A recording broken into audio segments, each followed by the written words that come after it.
ఏవండోయ్ 2 మినిట్స్‌లో రెడీ అయిపోయే ఉల్లికారం రోటీలోకి, రైస్‌లోకి అదిరిపోతుంది. 2 మినిట్స్ అన్నాను కదా అని రుచిలో ఏమాత్రం తగ్గదండోయ్.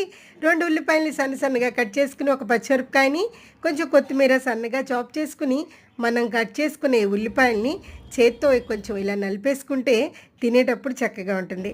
తర్వాత రుచికి సరిపడా ఉప్పు, కొంచెం కారం, కలోంజీ సీడ్స్, సోపు రెడీ చేసి వేరుశనగ నూనె కానీ, నువ్వుల నూనె కానీ పచ్చిపోయే వరకు వేడి చేసి స్టవ్ ఆఫ్ చేసేసి ఈ మసాలాలన్నీ వేసేసుకుని కొంచెం కలిపేసి మనం కలుపుకున్న ఈ ఉల్లిపాయల్లో వేసేయండి చక్కగా. తర్వాత దానిలో కొంచెం కొత్తిమీర, ఒక స్పూన్ ఆమ్చూర్ పొడి వేయండి. ఆమ్చూర్ లేకపోతే ఒక నిమ్మకాయని పూర్తిగా పిండేయండి. అంతా బాగా కలిపేసుకుని మనం రోటీతో తింటే భలే టేస్టీగా ఉంటుంది. ఎప్పుడైనా బజార్కి వెళ్ళి మనం కర్రీ చేసుకోలేనప్పుడు దీన్ని చేసుకుని ట్రై చేయండి. చాలా యమ్మీగా ఉంటుంది. నాకైతే చాలా నచ్చింది. సోప్ అన్నీ తగులుతూ. మీరు కూడా ట్రై చేయండి.